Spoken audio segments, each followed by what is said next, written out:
దేవదాసి ఈ పేరు వింటేనే మానవతావాదులు మండిపడతారు. సాంప్రదాయ దురాచారాలను వ్యతిరేకించే రిఫార్మసిస్టులు ఈసడించుకుంటారు.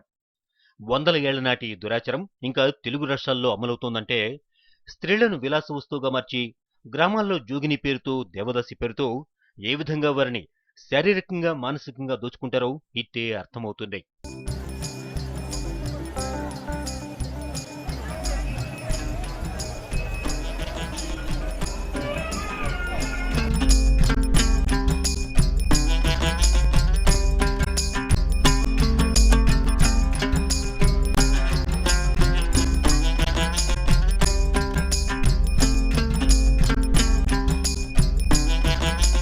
టెక్నాలజీ పెరిగిన ఈ రోజుల్లో కూడా ఈ వ్యవస్థ ఇంకా కొనసాగుతూనే ఉంది. గ్రామాలకు దేవాలయాలకు అంకితమై ఉన్న మహిళలు 2 రాష్ట్రాల్లో మొత్తంగా 80,000 మంది ఉన్నారని సమైక్య ఆంధ్రప్రదేశ్ రాష్ట్రంలో నియమించిన జస్టిస్ రఘునాథరావు నేతృత్వంలో వన్ మ్యాన్ కమిటీ తేల్చింది. కొన్ని ఎన్నో సంవత్సరాలుగా ఉంది ఈ జోగిని సిస్టమ్. దాని గురించి ఎడ్యుకేషన్ అంటే జనాల్లో అవేర్నెస్ ఎందుకు తెలియలేకపోతున్నారు? This is truly totally government fault. And సరే, కొత్త గవర్నమెంట్ వచ్చింది, కొత్త గవర్నమెంట్ కూడా అవగాహన ఉంది. వై? బికాస్ మన సీఎం గారు కూడా మన తెలంగాణ స్టేట్లో కి సంబంధించిన వ్యక్తి కాబట్టి ఆయనకు కూడా తెలిసి ఉంటుంది. సో ఆయన కొంచెం దృష్టి పెట్టి ఈ జోగినీల గురించి ఒక మంచి సమగ్ర సర్వే, ఒక వ్యక్తులుగా వాళ్ళు ఏంటి అని కనుక్కొని కొన్ని మారుమూల విలేజెస్లో కొన్ని ఏరియాస్ కూడా అలాంటి వాటికి అసోసియేట్ అయి ఉన్నారు. దేవదాసి సిస్టమ్ని మేము చేస్తున్నాము, ఈ ఎన్జిఓ తరఫున మేము చేస్తున్నాము అనేవి చూపించుకుంటున్నారే తప్ప మీరు ఎందుకు అందరికీ అది లబ్ధి పొందేలాగా ఎందుకు చేయట్లేకపోతున్నారు? ఈ వ్యవస్థలో మతమని ఊరిక్షమ్మని వ్యవస్థలో అట్టడుగున ఉన్న సామాజిక వర్గ మహిళలను జోగిని పేరుతో అణచివేతకు గురి చేస్తున్నారు.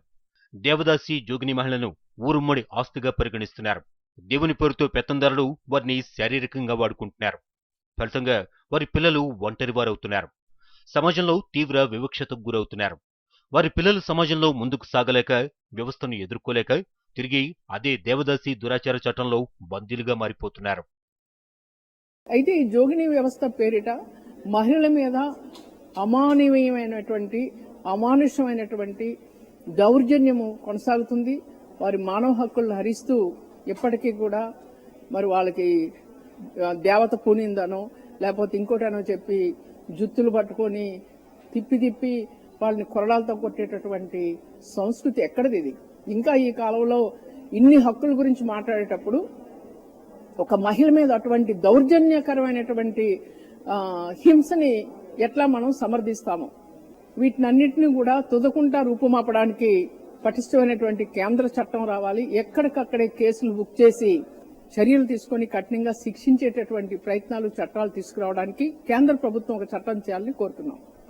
గ్రామాల్లో జరిగే ఈ చీకటి వ్యవస్థకు చట్టాలతో పనిలేదని గ్రామ పెద్దలు, పెత్తందారులు దగ్గరుండి వీటిని ప్రోత్సహిస్తున్నారు.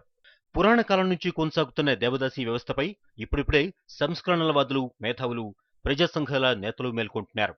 జోగిని వ్యవస్థను దక్షిణ భారతదేశం నుంచి కూకటి వేళ్లతో పెకలించేందుకు చాలా కాలం నుంచి ఎన్నో ఎన్జిఓలు కృషి చేస్తున్నాయి. అయితే గతంలో జరిగిన దేవదాసి జోగిని వ్యవస్థపై అప్పటి కిరణ్ సర్కార్ జస్టిస్ రఘునాథరావు కమిటీని నియమించింది. ఇందులో జోగిని వ్యవస్థపై అధ్యయనం చేసి రిపోర్ట్ ఇవ్వాల్సిందిగా సూచించింది. ఈ రిపోర్టు ప్రకారం 2 తెలుగు రాష్ట్రాల్లో దాదాపుగా మొత్తం 80,000కు పైగా దేవదాసీలు ఉన్నట్లుగా తెలుస్తోంది.